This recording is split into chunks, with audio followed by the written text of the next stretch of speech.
Hi everyone, good afternoon. ನಾವು ಇವತ್ತು ಮಂಗಳೂರಿಗೆ ಹೋಗಿದ್ದರಿಂದ ಕೊರಗಜ್ಜ ಟೆಂಪಲ್ ವಿಸಿಟ್ ಮಾಡಿದ ಮೇಲೆ ಕದ್ರಿ, ಕುದ್ರೋಳಿ, ಮಂಗಳದೇವಿ ದೇವಸ್ಥಾನನ ವಿಸಿಟ್ ಮಾಡಿದ್ವಿ. ಇವಾಗ ನಾವು ಕುದ್ರೋಳಿಗೆ ಬಂದಿದ್ದೀವಿ. ಕದ್ರಿ ದೇವಸ್ಥಾನ ಮುಗಿಸ್ಕೊಂಡು ಕುದ್ರೋಳಿ ಒಂದು ಬ್ಯೂಟಿಫುಲ್ ದೇವಸ್ಥಾನ ಅಂತಲೇ ಹೇಳ್ತೀನಿ ನಾನು.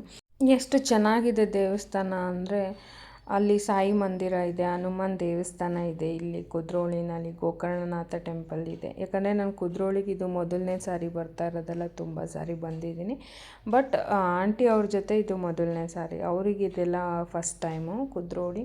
ನೀವು ಮಂಗಳೂರಿಗೆ ಬಂದರೆ ಈ ವಿತಿನ್ ಎಷ್ಟೋ ಒಂದು 5-6 ಕಿಲೋಮೀಟ್ರ್ ಡಿಸ್ಟೆನ್ಸಲ್ಲಿ 4-5 ದೇವಸ್ಥಾನಗಳನ್ನ ಕವರ್ ಮಾಡ್ಬೋದು.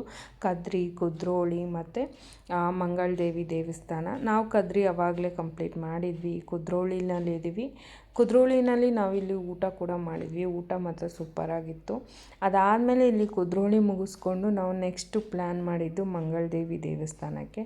ನಾವು ಹೋಗೋ ಅಷ್ಟರಲ್ಲಿ ಮಂಗಳದೇವಿ ದೇವಸ್ಥಾನ ಕ್ಲೋಸ್ ಆಗಿಬಿಟ್ಟಿತ್ತು.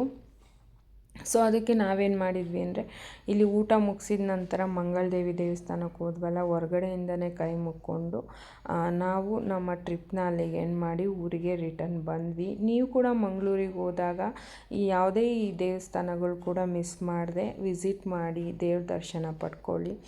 ನಿಜವಾಗ್ಲೂ ಒಂಥರ ಮನಸ್ಸಿಗೆ ನೆಮ್ಮದಿ ನೀಡುತ್ತೆ ದೇವಸ್ಥಾನಕ್ಕೆ ಹೋಗೋದು. ಖಂಡಿತ ನೀವು ಕೂಡ ಎಲ್ಲರೂ ವಿಸಿಟ್ ಮಾಡಿ. Thank you.